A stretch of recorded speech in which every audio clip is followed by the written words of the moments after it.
fiz uma breve apresentação sua aí, falei que do grande empresário que você é, principalmente no ramo de franquias, você tem mais de 1.200 franquias aí em todo o mundo, né?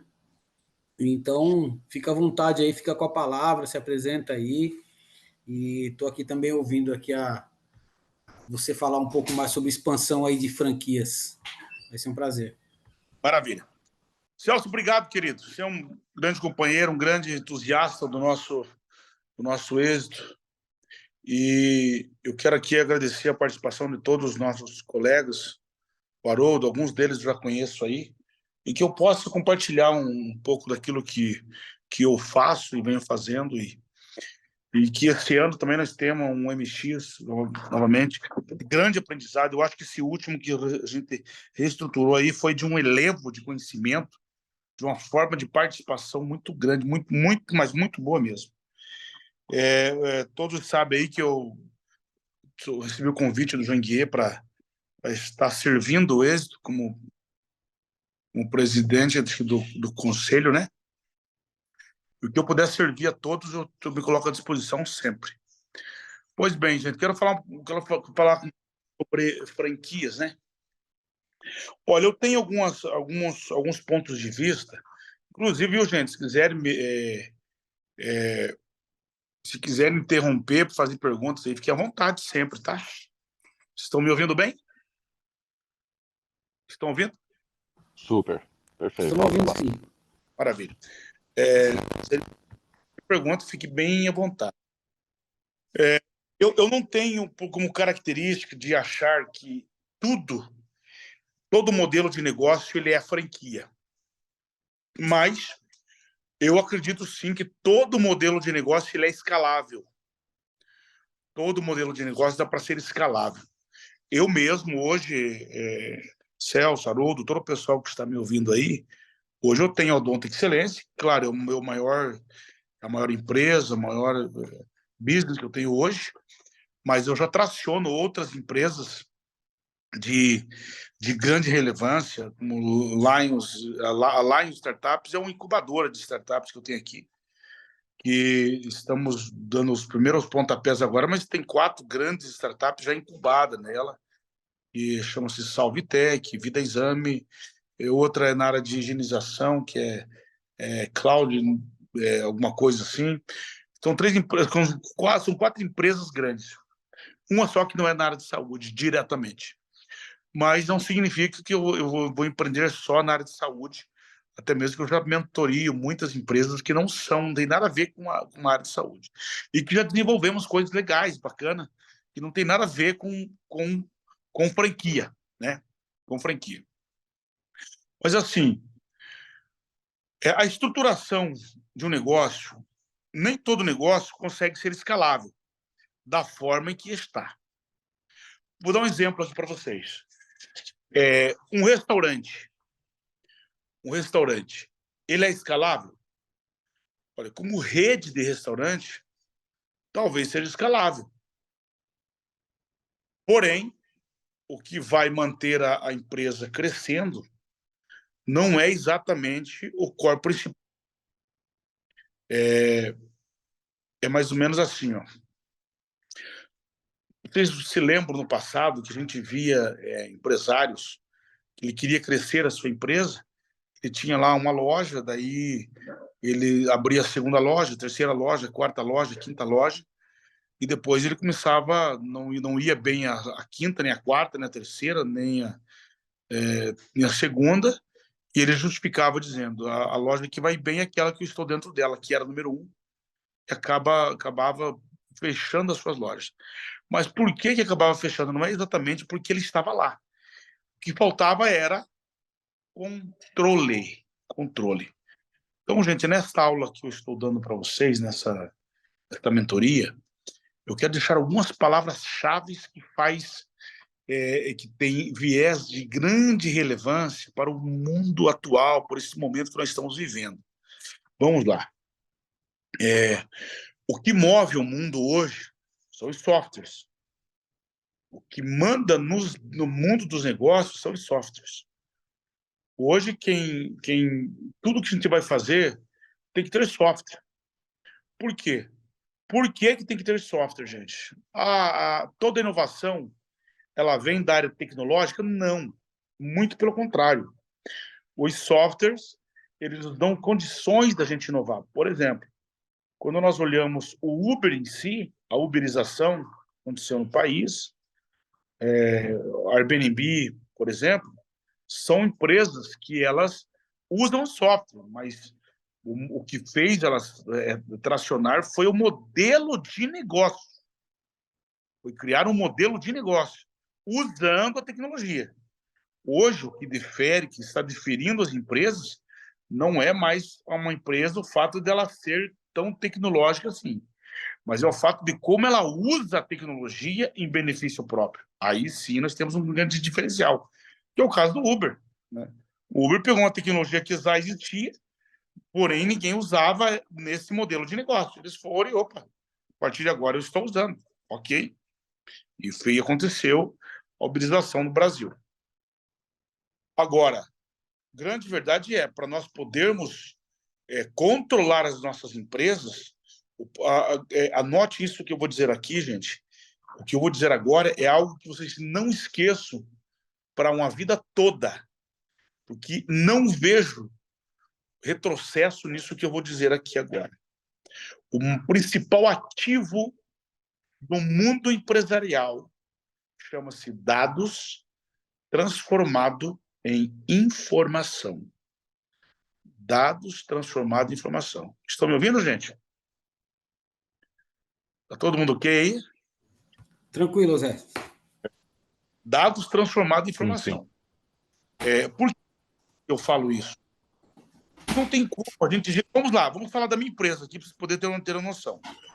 A Alzés tem a maior franquia. Hoje, o grupo Time Exato, eles têm várias franquias.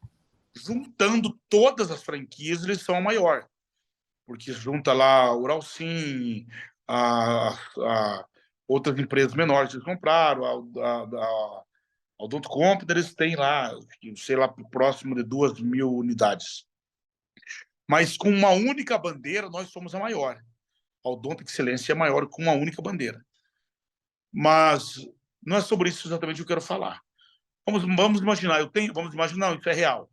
Eu tenho hoje, estou chegando a 100 unidades no Paraguai. Eu tenho clínicas no México. Acabei de praticamente já fechado o contrato para botar na Argentina. E também, se não me engano, Bolívia. Mas vamos falar do Brasil. Manaus. Eu tenho clínica em Manaus. Eu tenho clínicas no Pará. Temos clínicas em todos os lugares do Brasil. Veja só. O que fez com que a Odonto Excelência ela se tornasse um dos grandes players do segmento no mercado? Porque nós somos a melhor odontologia do Brasil? Gente, isso seria uma utopia da minha parte falar uma besteira dessa. Dizer que a melhor odontologia do Brasil está dentro da Odonto Excelência, claro. Eu acredito, sim, que muitos franqueados, temos muitos dentistas de altíssimo nível dentro da Odonto Excelência. Mas não posso dizer que todos eles estão dentro da Odonto Excelência. O que justifica hoje você ter crescido tanto assim, é qualidade? Não. Talvez seja o controle da qualidade. Aí sim, entendeu?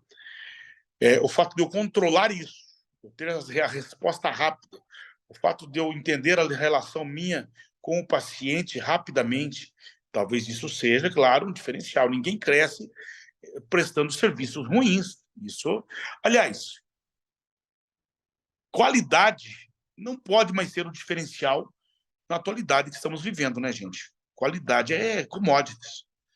Hoje, para mim crescer, eu não posso estar do lado na terra de quem olha, que tem na terra de cego quem tem olho é rei. Não pode ser assim. Eu não posso estar do lado de alguém que esteja mal das pernas, entregando um serviço de má qualidade para que eu possa chancelar o meu trabalho. Isso não existe mais no cenário. Gente boa tem em todos os lugares. Então, vamos lá. Se você é uma franquia odontológica, qual é o diferencial, Oséias, que fez você crescer? Olha, eu não sou uma franquia exatamente de odontologia. Quem é de odontologia é o dentista. Eu sou uma franquia que eu presto uma grande gestão. Ah, mas gestão, então todo mundo pode fazer gestão e entregar o seu produto como você entrega, sim, claro que sim.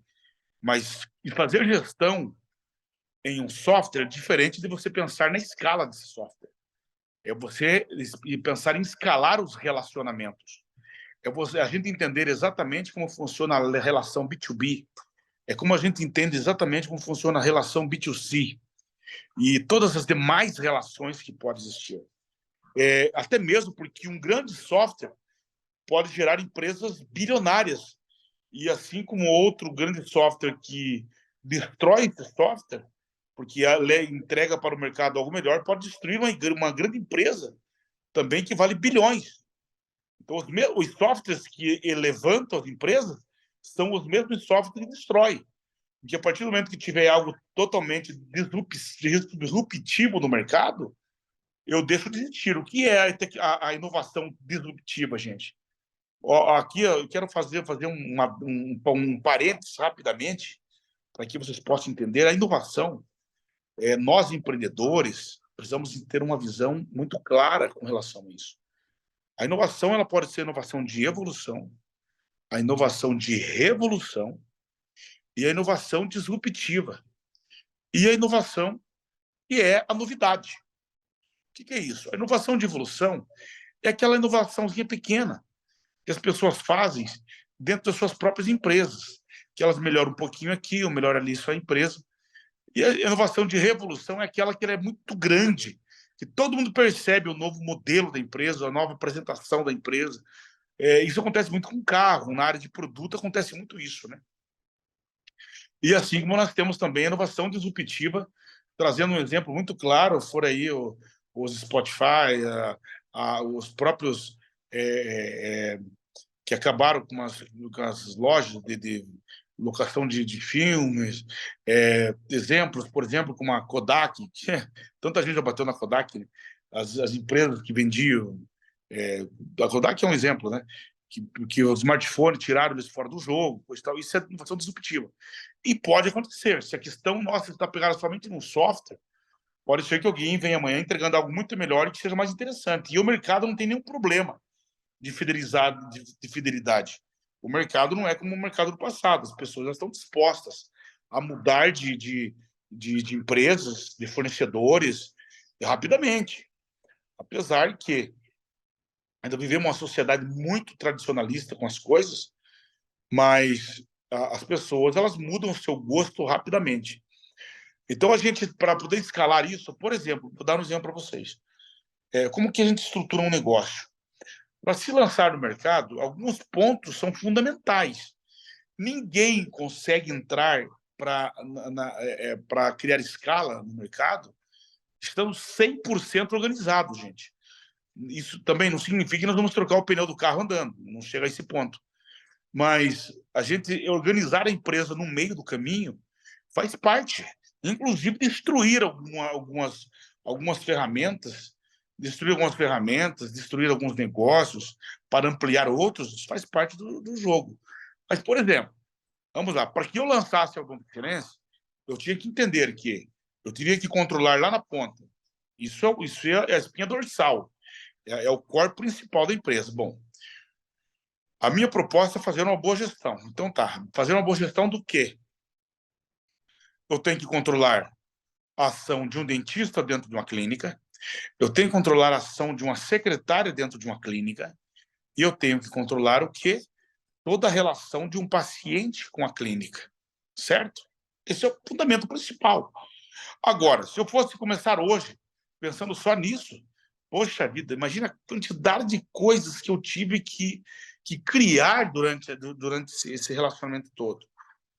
A quantidade de coisas que eu tive que ir criando.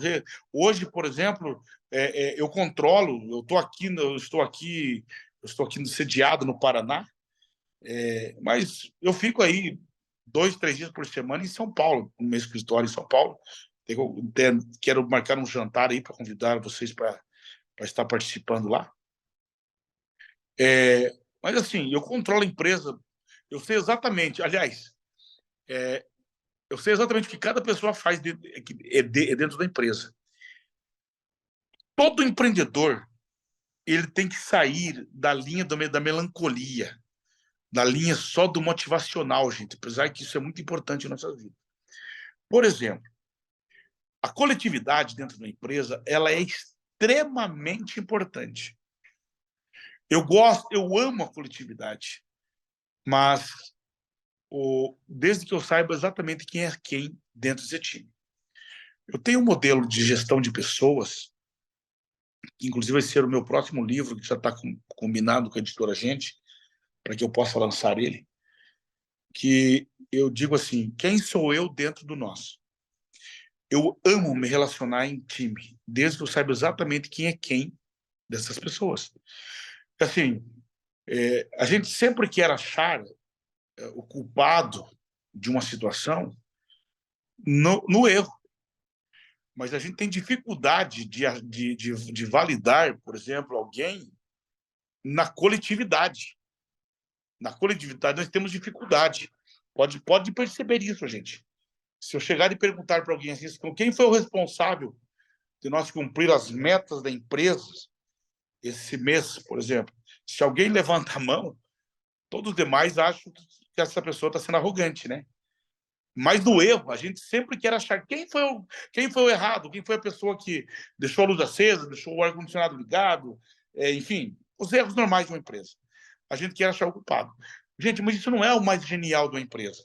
O genial de uma empresa, o bacana de uma empresa, é como se a gente andasse com o bolso cheio de medalhas e estivesse presenteando as pessoas na assertividade.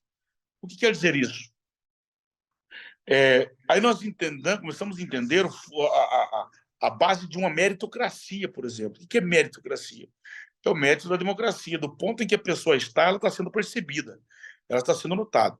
Por exemplo, eu estou dentro da minha empresa, eu sei exatamente hoje o que é que uma secretária, lá numa clínica em Manaus, eu sei quantos pacientes ela atendeu, eu sei exatamente quantos aplicativos ela baixou, quanto podia ter baixado, quando não baixou, no modelo nosso de captação de leads, de novos pacientes, com quem ela ofereceu negócio, com quem ela não ofereceu outra proposta.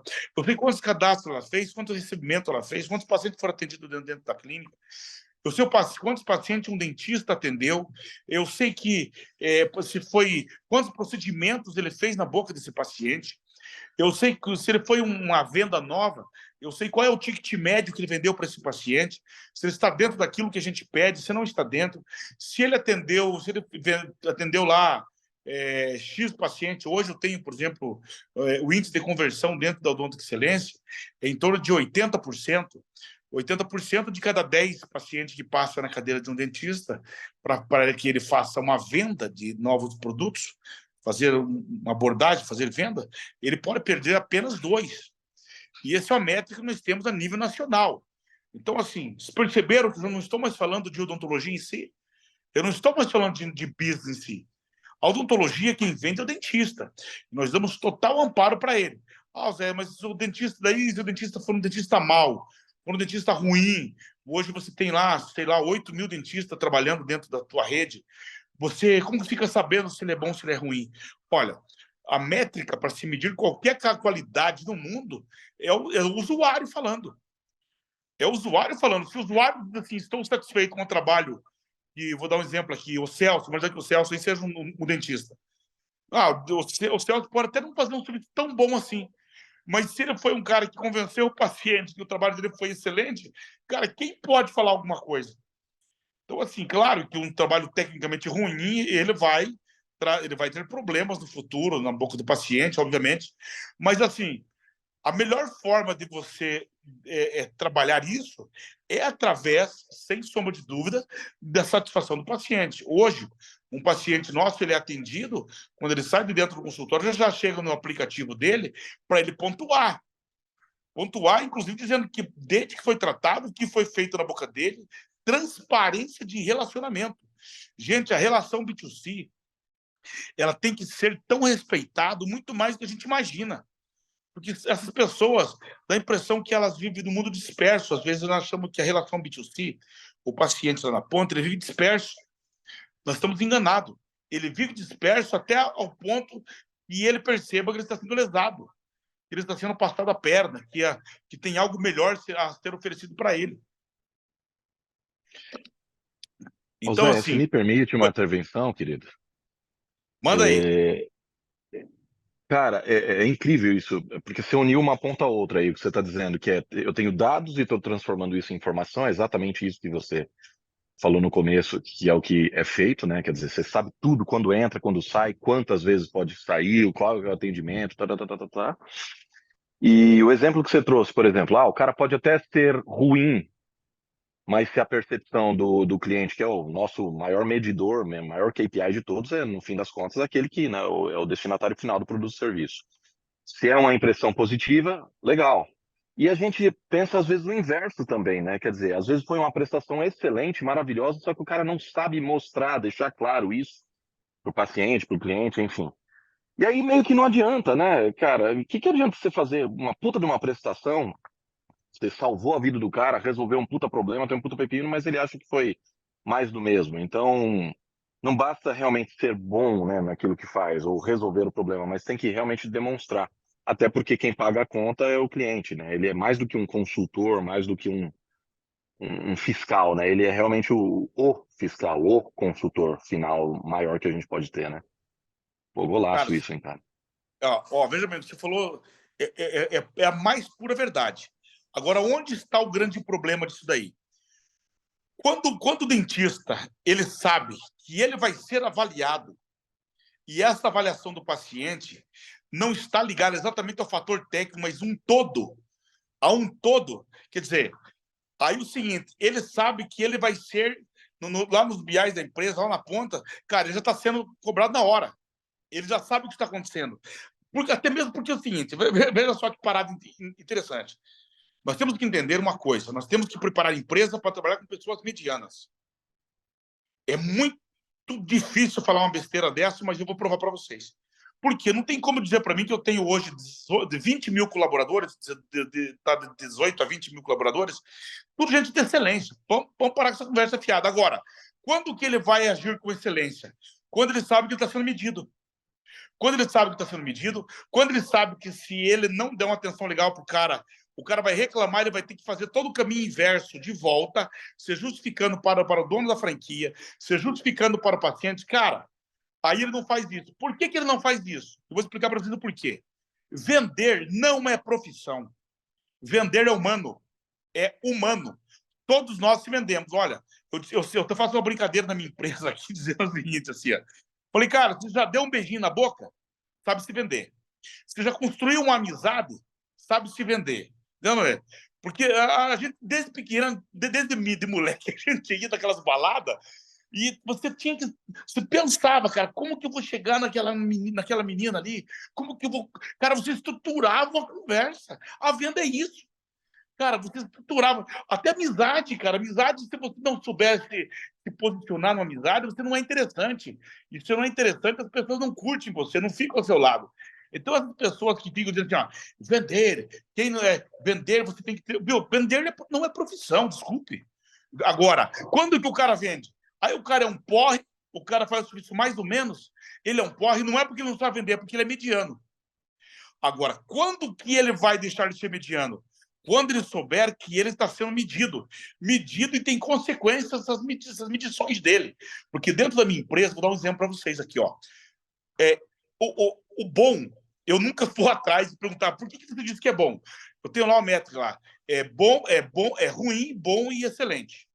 Se o paciente põe excelente, eu percebo que ele entrou em uma linha quase quase que ele como é que eu digo assim, não é só ele não ficou só satisfeito, ele ficou houve um encantamento. Quando ele bota excelente, eu quase entendo que teve um encantamento. Maravilha, esse é o melhor, é o ápice de um relacionamento. Se ele falar que foi bom, não teve encantamento, mas foi bom. Eu não vou ficar enchendo o saco do cara. Mas se ele botar ruim, na hora já abre uma tela grande para ele, com pelo menos, eu não me lembro se é 30 ou 40 caracteres, que ele tem que preencher o que é que ele está sentindo. Quando ele escreve aquilo, o software, dados transformados em informação, que agora dados transformados em informação, tem que fazer alguma coisa com isso. Agora, meu amigo, você tem informação, o que você vai fazer com essa bagaça aí? Tem que fazer alguma coisa com isso. Pois bem, essa informação agora, ela vem para o meu gerente de relacionamento na central, vai para o dono da clínica, vai para o dentista. O dentista tem 3 dias úteis para ele responder por que é que o paciente está insatisfeito, entendeu? Mandaram mensagem se retratando como paciente. Após feito isso, ele junta a reclamação do paciente com o que ele respondeu para o paciente, porque daí essa mensagem vai para o paciente, ele se desculpando para o paciente, entendeu? Não fica obscuro isso, é juntado isso vai para o dono da clínica. Isso, o paciente, na próxima vez que ele voltar na clínica, ele não cai em uma pesquisa opcional, isso tem que ser tratado com ele, tem que saber se ele está satisfeito com a desculpa que foi dada com ele, com a nova tratativa para ele. Então, assim, a gente vai até as últimas instâncias. Aí, imagine só, o dentista quer chegar a esse pé da situação? Não quer. Não quer. Não quer porque ele vai ter que dar satisfação para o dono da clínica, o dono da clínica juntar a conversa dele mais a posição do dono da clínica e mandar para a franqueadora. A franqueadora tem uma posição que chegamos aos extremos. Então, quando chega numa parada dessa, assim, a pessoa pensa 2 vezes antes de maltratar um paciente ou deixar faltando informação, entendeu? Porque senão, meu amigo, é assim, como você disse aí, tem que fazer bem feito e tem que mostrar que fez bem feito. Porque senão é o seguinte, ele vai ter feito um trabalho bem feito, mas como não sabe vender o trabalho que fez, pode ser que tem que fazer um caminho reverso para explicar isso para o paciente, né? E é por isso que você pode ser a maior, Oséias, mesmo não tendo os melhores, cara. Tá aí o grande segredo da coisa, né? Que aí você tem, de repente, o cara que ele é o melhor, é o pica lá, né? Ele tem certificação disso, daquilo outro. Mas será que a percepção disso pelo paciente, que é o destinatário final do serviço, é a mesma? Entende? Será que aquele currículo que o cara tem, no fim das contas, no fim do dia, melhorou a vida do cara, tanto quanto? E aí a resposta geralmente é não. Se o cara não tem cuidado com essas métricas que você está passando, pouco importa o currículo do cara, né? Então vale muito mais isso daí, né? E Sem dúvida. problemas também, todo mundo tem, né? Empresas boas, ruins, mas a questão é como você trata. Se você trata depois, porra, pelo amor de Deus, golaço. Golaço. As empresas que estão performando, gente, não são empresas que são as melhores. Porque às vezes nem dá tempo para chegar a ser a melhor uma empresa. Só que são empresas que elas se posicionam bem, elas buscam isso incessantemente. Por que eu falo que nem sempre dá tempo de ser as melhores? Porque elas mudam rapidamente. Cara, eu vou dizer para você aqui o seguinte: na minha empresa, eu não tenho em torno de 25% do que eu crio, eu nem chego a usar, porque já fica obsoleto. Eu destruo e tem outra coisa aparecendo melhor. Olha, mas a minha estatística é ínfima. Perto, por exemplo, o Google. O Google ele destrói 90% do que ele cria, imagina. Ele só usa 10%. Parece-me que a Microsoft tem uma estatística de usar 30% do que eles criam, porque estão sempre criando. Sempre criando, sempre criando, sempre. A Tesla tem a mesma performance. Por quê? O Google, o Instagram também tem, o LinkedIn, enfim, porque são empresas que eles vivem o chamado blitzscaling. São empresas que eles não estão... O tesão dos caras não é exatamente fazer quanto na bolsa, coisa e tal, não. Eles querem gerar solução o tempo todo de coisas. Gerar solução e eles vão para cima, parte para cima, fazendo coisas. E eu sempre digo isso. No passado, eu estou falando assim de coisa de 20 anos atrás, o Brasil talvez um pouco menos, mas assim, pensando nos Estados Unidos, há 20 anos atrás, era assim, uma empresa, você criar algo era demorado, custava caro, e a validação também era muito difícil, também era muito moroso. Hoje em dia, com o mundo dos softwares, das tecnologias rápidas, assim, as validações, as construções são rápidas, a um custo barato, e eles validam rápido. Por quê? Não é que eles constroem um mega software. Eles constroem algo em tudo core. Quando eles pegam aquilo que é a ideia principal, a espinha dorsal da ideia, eles fazem algo pequeno e lançam para o mercado. Calma aí, cara, se isso aí já foi aceito, cara, agora eu começo a gerar uma robustez, começo a gerar algo maior em volta dela, para que ela comece a ser mais empolgante para o mercado. Então, hoje nós temos que entender que tudo é possível ser escalável. Agora, é modelo de franquia? Nem sempre.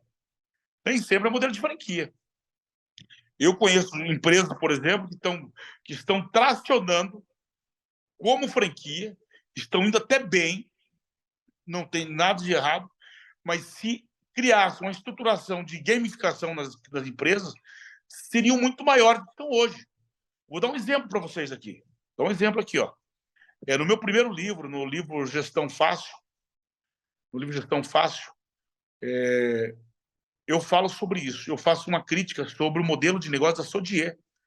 Cara, e se você for hoje na Exame, recentemente, acabou de sair lá com um crescimento absurdo da Sodier, e não tem nenhum problema. Eu não mudo a minha linha de pensamento, porque nem tudo que está dando certo está certo. O que isso quer dizer? Você pode estar tendo um sucesso incrível, mas a hora que você fizer o certo, cara, é assim, a atração será muito maior, mas muito maior. Muito maior. Por quê? Você pega a Sodier, por exemplo. A Sodier é uma empresa que ela vende bolo, certo? Bolo. E o bolo da Sodier, para mim, ele é excepcional, é maravilhoso, uma delícia. São Paulo tem muito Sodier, inclusive. Mas já no interior do Paraná, por exemplo, não tem Sodier. Porque veio, não deu certo, quebrou. Por que quebrou? Porque, assim, está muito ligado ao produto. Eles estão muito ligados ao produto. E, assim, hoje, se eu fosse dar um conselho para o pessoal do Sodier, que eu parabenizo pelo grande sucesso que estão tendo, recentemente apareceu na Exame aí com uma performance maravilhosa, talvez até maior do que a minha. Mas, assim, será que o negócio deles era franquia? Porque você vai lá, faz um curso com o cozinheiro deles e sai com um livro debaixo do braço de receita. Aí você vai chegar, abre tua loja e você pega aqui, por exemplo, cidades do interior aqui que ninguém conhece Sodier. Cara, é um bolo que vai, como qualquer outra marca, até chegar a tracionar e criar fama, porque a gente não vê em rede social, não vê na televisão fazendo divulgação, não vê nada. Até criar performance, o que acontece? Você está vendendo uma receita de bolo. Agora, imagine pagar um royalties de 10%, 12% para o resto da vida porque eu te ensino uma receita. E eu acho que isso não justifica o modelo de negócio. A pessoa tem que ser muito honesta para continuar pagando esses royalties. Vocês entenderam isso? Então, assim, agora, se eles trouxeram uma gamificação de relacionamento B2C, vou dar um exemplo aqui, ó, só para você ter noção. Cara, primeiro, quem que compra? Quem compra o bolo de Sodier? É pessoas que têm um gosto, um paladar refinadíssimo. Que o bolo é bom pra caramba, certo? Aí chega assim e fala, poxa vida, aqui, ó. O fulano de tal compra este bolo X. Esse cara é um bolo que ele é um bolo de iguaria, que não é barato, é caro. Então, quem que vai comprar esse bolo? Geralmente é pessoal de classe A, B, um pouco de C, que tem assim aquele gosto muito super mega power, né? Pelo bolo, ok? Aí eu começo a segmentar o cara. Eu pego aqui, ó, o Haroldo gosta do bolo tal, assim, assado. O dia que você comprou, eu já sei que você comprou este bolo, correto? Aí o seguinte, em que data que você está comprando o seu bolo? No seu aniversário. Aí eu começo a pegar, eu já sei que você gosta desse bolo. Passou 90 dias, eu posso mandar uma mensagem dizendo assim, olha aqui, Haroldo, querido, estamos com saudades de você, já faz 90 dias que você não saboreia aquele bolo tal que você gosta. Gostaria que eu mandasse entregar para você. Opa, percebeu que estou começando a gamificar essa relação? Bom, quando foi que você comprou um bolo? Ah, não, foi para tua esposa. Eu já captei esse lead. Dados transformados em informação. Captei esse dado que foi para tua esposa, que ela gosta do bolo de chocolate assim, assado.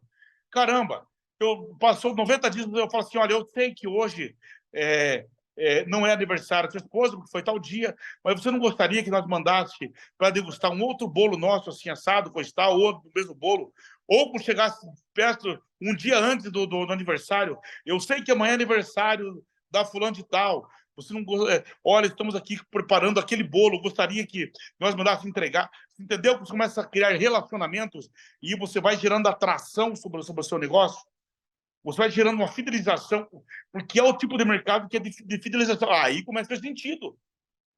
Aí começa a ter sentido, porque você pegar o modelo de negócio, ele é commodity. Então, assim, eles cresceram porque eles realmente, o produto é muito bom. Mas se trabalhasse hoje, esquecesse um pouco da receita, ou não é questão de esquecer. Deixasse alguém cuidando hoje, porque quem cria essas receitas são maravilhosas, mas cuidasse de dados transformados em informação, de relacionamento realmente com uma clientela, ai, meu amigo, aí ninguém pegava os caras. Aí ninguém pega os caras. O grande problema hoje é que as pessoas eles querem crescer assim, ó, eu estou com 100 unidades, eu estou com 20 clínicas, estou com 50 clínicas.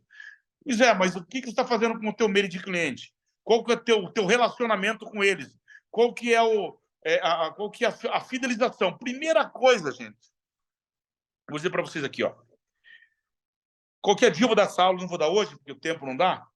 Nós vemos no mercado, o mercado, a história do mercado vem lá. Mercado primeiramente, era o mercado de aprovação. E que era o mercado da aprovação? Era o mercado de iguarias. Lá atrás, antes da guerra, a produção era menor do que a capacidade de consumo das pessoas. Então, assim, para que eu tinha que vender o meu produto? Para quem fosse de família mais nobre. Depois, após a guerra, teve a Revolução Industrial, começou a ter o mercado do custo versus benefício. Quando teve uma quantidade maior de produção e começou a ter as primeiras concorrências. Mas até o século passado, aí, ó, final do século, nós vemos muito o mercado do crédito, o mercado da massa. Né? O mercado de massa, ele existe e vai continuar existindo, porém a maneira de nós nos relacionarmos com o mercado de massa mudou. Até então, até pouco tempo atrás, a gente montava, criava uma empresa e depois nós íamos ir atrás do nosso público, correto? Hoje, guarde bem essa palavra, mercado de rede. No mercado de rede, é diferente. Eu crio uma empresa para o meu público. Vamos lá. No mercado de massa, eu achava um público para a minha empresa. De que forma que acontecia isso? Eu montava uma loja, botava um punhado de placas assim, e dizia, venha para maior, venha para melhor. Quer dizer, eu me posicionava no meio de uma grande multidão dizendo que eu era melhor. Cara, não dá mais para fazer isso. Tem muita gente boa vendendo o que você também está vendendo. Tem muita gente boa fazendo o que você também está fazendo. Tem muita gente boa nessa disputa aí. Então, agora, hoje não. Hoje nós criamos uma empresa para o nosso público. Perceba que quando a gente tem o público nas mãos, isso vale pra caramba. Quando a gente tem o público na mão, você vai tendo esses mails nas mãos, a gente vai tendo esse público. Aí acontece o seguinte, você começa a fazer ofertas, não tem esse público das mãos, que a gente chama de mail lá atrás, mas na verdade ninguém entende exatamente como se relacionar com esse mail. As pessoas ainda têm pouca destreza, pouco conhecimento, pouca habilidade em trabalhar com o mercado de rede. No mercado de rede, regra principal, reter é mais barato do que atrair. Hoje, atrair um novo cliente, gente, está muito caro, está muito difícil. Então, primeiro, nós temos que gastar energia, nós precisamos gastar energia, precisamos gastar tempo, precisamos gastar genialidade tentando reter o nosso cliente. Precisamos fazer isso a qualquer custo. Como que nós E retemos ele? upselling também, né, Oséias? Oi? E upselling também, né? Porque acaba você não tendo o CAC, né, o custo de aquisição do cliente lá, ele já é um cliente cativo, que indica melhor, e você vendendo mais para ele mesmo é mais fácil, é mais barato do que simplesmente criar um novo mercado, né? No meio da Viu? concorrência, né?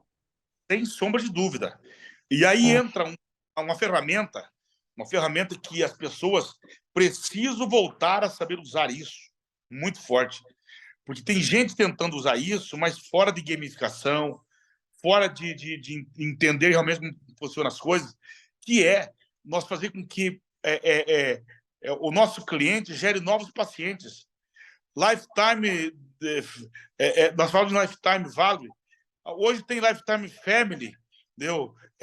Tem lifetime de amigos, de relacionamentos. Por exemplo, hoje eu sei aqui na minha empresa que um cliente meu, eu tenho estudo disso, ele me gera pelo menos 3 novos clientes.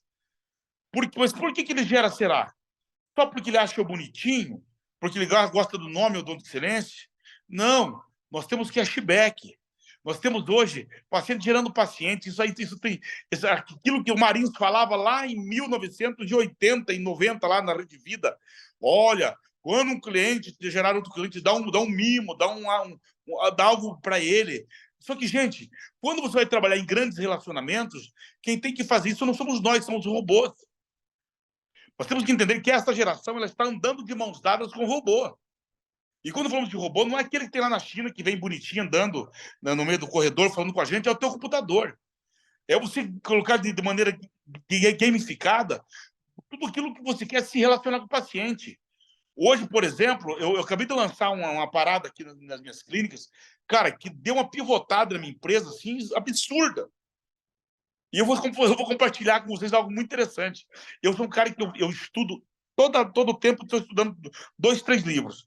E nunca hoje, por exemplo, eu estou estudando muito sobre inovação nesse momento, mas eu sempre estou estudando alguma coisa da mente humana. Sempre, porque não tem como gerar negócios sem você entender para onde está indo a mentalidade humana.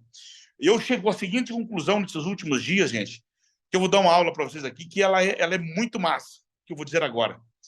Eu descobri isso na pele, entendendo que o ser humano ele é movido a recompensas e punições imediatas. O ser humano ele tem que ter muita maturidade para entender as recompensas e punições longas, tardias. Tem que ter muita inteligência, tem que ter muita maturidade para isso. Você quer ver uma coisa? Vou dar um exemplo para você aqui. Vamos imaginar... Daí o sorvete ser melhor que a academia, né? Hã? Daí o sorvete e o chocolate ser melhor que a academia, né? Exatamente isso. Aí o que acontece? Eu tinha uma bonificação na minha empresa, que ela existe ainda, mas trabalhamos em outra performance com ela. Cada paciente indicado, se eu indico um paciente, por exemplo, ele ganhava, eu indico uma pessoa, indico a Maria, vou dar um exemplo aqui. A Maria, se fosse na clínica, fizesse o tratamento, mas isso tudo gamificado. A Maria ia lá, eu indicava a Maria, se a Maria fizesse o tratamento. Quando ela pagasse a primeira parcela, vou dar um exemplo, ela pagaria a parcela de R$100. Se ela pagasse a parcela de R$100, eu pegaria 7% viria de bônus para mim. Mas olha só o tamanho do processo. Eu tinha que indicar, tá? Eu tinha que indicar a Maria. A Maria, porventura, tinha que ir na clínica, fazer um tratamento. Daqui a um tempo, ela tinha que fazer o primeiro pagamento. Talvez levasse aí 90 dias para que eu tivesse o meu primeiro cashback. Recompensa longa. O que eu fiz agora? Mas eu dava um cashback de 7%. O que eu fiz? E a minha métrica é, de cada 3 pacientes indicados, um deles transformava-se em efetivação, em negócio. Ora, o que eu fiz agora? Ele ganha 6% por cada 3 indicações. Indicou 1, ganha 2. Indicou 2, ganha 4. Indicou 3, ganha 6%. Não é nem 7%. Só que é imediato. Ele chega para fazer um pagamento, antes de fazer o pagamento, o meu software avisa ele, dizendo assim, olha, faça a indicação e você vai ganhar 6% de bonificações agora. É gamificado, ele está vendo, uma parcela de R$100 já cai para 98, daí ele indica mais uma pessoa, cai para 94, e cai mais uma pessoa, cai para 90, cai para 96, depois já para 94. Por quê? Recompensa imediata. Cara, coisas simples, mas as pessoas não fazem. Coisas simples, mas as pessoas não fazem dentro das empresas. Porque só fica olhando o resultado final, resultado final, resultado final, resultado final. Ah, esse mês vendi tanto. Ah, é porque estou com tantas empresas. Cara, a gente tem que ser feliz na vida. Se controlar uma empresa dessa, eu perder meu sono, perder minha vida, perder minha paz, será que vale a pena? Então, é o que eu acabei de falar. Nós temos que fazer com que a empresa nossa ela viva de mãos dadas com o robô. Ah, mas agora entrou o chat GPT lá, tá tirando as funções das pessoas. Viu? Deixa ele fazer o que ele sabe fazer, o robô, e vamos fazer outras coisas. Vamos cuidar de relacionamento. Vamos cuidar de sorriso na boca, cuidar de pessoas, criar de novas ideias, novas estruturas. É isso que nós temos que fazer. Então, hoje, nesse momento agora, tudo que eu passo, que eu vou fazer, que eu penso assim, cara, eu tenho que gerar recompensa imediata. Eu tenho que gerar recompensa imediata. O mercado não quer recompensa longa. E eu pegar é aquilo que eu disse agora há pouco para vocês aqui. Mais ou menos assim, o ser humano ele é para ser captado, muitas vezes, numa linha neurológica que nem ele percebe. Nem tudo que está dando certo está certo. Imagine que a gente chega em um supermercado, tem lá 5.000 pacotes de café, aquela montanha, aquele monte Sinai de café, né? E lá em cima tem uma bis. Aí um cartaz dizendo assim: compre um pacote de café e concorra a essa moto bis. Vamos ser sinceros, né? Que motivação o cara tem de comprar um pacote de café, sabendo que ele é um entre 5.000 caras que estão correndo aquela moto. O cara tem que achar que ele é muito sortudo, é muito porque é uma recompensa muito solta, muito aleatória, muito aberta demais. Então, assim, o mundo hoje ele quem pensa. Eu sei, existe uma frase que eu gosto muito dela que diz assim: um louco, quando um louco tem resultado, ele continua sendo um louco, né? Um louco com resultado, ele é considerado um gênio, né? Então, assim, cara, das nossas loucuras, vamos começar a pensar coisas diferentes e pensar em estruturar algo diferente. Ah, mas no teu caso, meu mano, eu sou advogado, mas na minha área não pode escalar. Claro que pode sim. Vamos começar a gamificar. Cria uma estrutura de gamificação forte dentro da sua, mostrando os relacionamentos, aquela família. Aquela família não é só gamificar processo. Ah, eu tenho esse processo. Isso aí já existe hoje. Estou gamificando o processo. Não estou falando disso. Estou falando de ser um amparo daquela família, daquele pessoal todo. Vai entendendo o processo que um filho que tem 20 anos, em que pé que ele está, a esposa que tem tal coisa, em que pé que ele está, e criar relacionamentos realmente com essas pessoas. Agora... Ou das empresas e das dificuldades que já tem e que a gente evita antes delas terem, fala, ó, você precisa disso daqui porque X% das empresas que têm esse problema que você teve aqui acabam tendo esse outro. Então, para evitar isso daqui, a gente pode fazer assim, assim, assado. Você vende antes dele saber o problema, né? E você cria a solução. Cria Sem solução. dúvida. Cria solução e assim, cria solução e nem tudo. Existe um fator que eu tenho aqui comigo, gente, que eu digo assim, ó, não existe almoço de graça. Eu fiz uma live, todo sábado, às 9 horas da manhã, eu faço uma live, chama-se Café com MDE, meu discípulo empreendedor. E essa semana passada eu fiz uma live e eu falei sobre CAC, custo de aquisição de cliente. E quando eu falei sobre custo de aquisição de cliente, o que eu menos falei foi sobre dinheiro. Aliás, eu nem falei sobre dinheiro. Por quê? Quando falamos de custo, o que as pessoas pensam de custo de aquisição de cliente? A primeira coisa que a pessoa pensa é quanto vai me custar o cliente? Tem tanta coisa inteligente que as pessoas fazem que o custo ele vem baixo. Ele vem quase zero. Hoje, você já imaginou? Você imaginou que eu acabei de criar agora no meu aplicativo para mim poder ter o CAC do meu paciente, às vezes por R$6, eu tenho um paciente que vai gastar 5, 10 mil reais dentro de uma clínica. E são coisas inteligentes. Quer ver? Olha só, vamos lá. Vamos falar sobre Black Friday. Será que ainda funciona essa bagaça? Rapaz, todo mundo sabe que no dia 2 de janeiro, todo mundo põe promoção Black Friday. Sabe? Será que uma empresa suporta ficar fazendo as mesmas coisas, sabendo que já vai existir aquilo de novo? Claro que não é. Não é. O cara põe em promoção aquilo que não é promoção, faz as coisas que não acontecerem, mas assim todo mundo quer fazer as mesmas coisas. Será que não é? Será que não é hora de criar um viés diferente disso? As pessoas não pensam, é o que eu acabei de falar, é loucura. É criar as coisas loucas. Por exemplo, eu gosto muito de uma situação que eu não sei se foi a Luísa Trajano que fez isso nas lojas Magazine, mas eu me lembro um tempo atrás, estava todo mundo fazendo aquelas promoção louca, promoção de início de ano, fundo de estoque, aquela saldão de final de ano, coisa e tal, né? Ela fez diferente.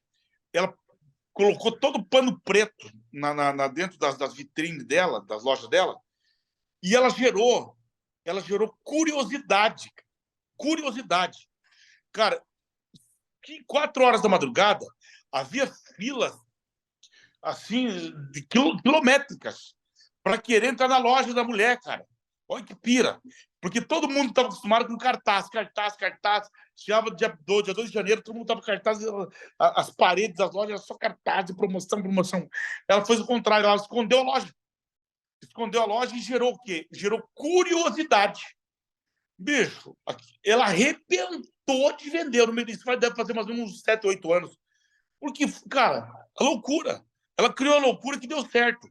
Olha, eu vi agora recentemente na TV aqui a Chevrolet dizendo assim: olha, se você vai comprar um carro amanhã, não compre, porque daqui a tantos dias a Chevrolet vai lançar a promoção. O que ela fez? Ela fez um funil de expectativa. Ela foi funilando as expectativas, Você imagine, o cara que ia comprar amanhã podia ser, sei lá, Audi, podia ser BMW, fosse outro carro. A pessoa segurou. Falei, calma aí, deixa eu esperar a promoção, cara. Os caras fizeram retenção de desejo, cara. Bom, o cara lança uma promoção daquela, ele arrebenta. Então tá, eu pergunto assim, qual que é o custo do CAC? Foi inteligência. Foi a sacada, viu? E sem dizer, história, por exemplo, quer ver só, vamos falar aqui um negócio interessante. Quando nós não lemos a história do chocolate no Brasil, do chocolate. A história do chocolate, isso não é eu, está escrito nos livros, essa história aí. O que os caras fizeram, bicho? Os caras chegaram simplesmente e falaram... vamos imaginar aqui os melhores engenheiros de gastronomia, pessoas de plantação de cacau, os melhores caras do agrônomos, fazendo com que o cacau tivesse menos acidez, mais isso, a ciência para estruturar um chocolate mais gostoso, menos amargo, mais amargo, menos acidez, mais acidez, para ver se a Nestlé ganhava da Lacta, a Lacta ganhava da Nestlé e outras, chocolate, enfim, Cacau Show, essa briga toda. Agora, veja só o que aconteceu. Certo dia está descendo um grande executivo dentro das lojas americanas e havia ali um repositor. Olha o louco. Lembra que eu falei do louco com resultado? Ali havia ali um repositor. E todas nós conhecemos uma gôndola, a gôndola de uma venda. A gôndola é o seguinte, ela é curtinha. Imagina, daí chegava na Páscoa, um exemplo da Páscoa, né? Cara, ou o cara chegava 3 pessoas comprar o ovo, já acabava o ovo da gôndola. Aí vinha um repositor, botava aquele carrinho dele ali do lado e ficava tendo que repor o ovo de Páscoa, de chocolate ali. Só que o seguinte, aí não tinha espaço para as pessoas comprar, porque estava o repositor fazendo isso. Ele chegou para o repositor e fez a pergunta: ô moço, como que nós resolvemos esse problema aqui?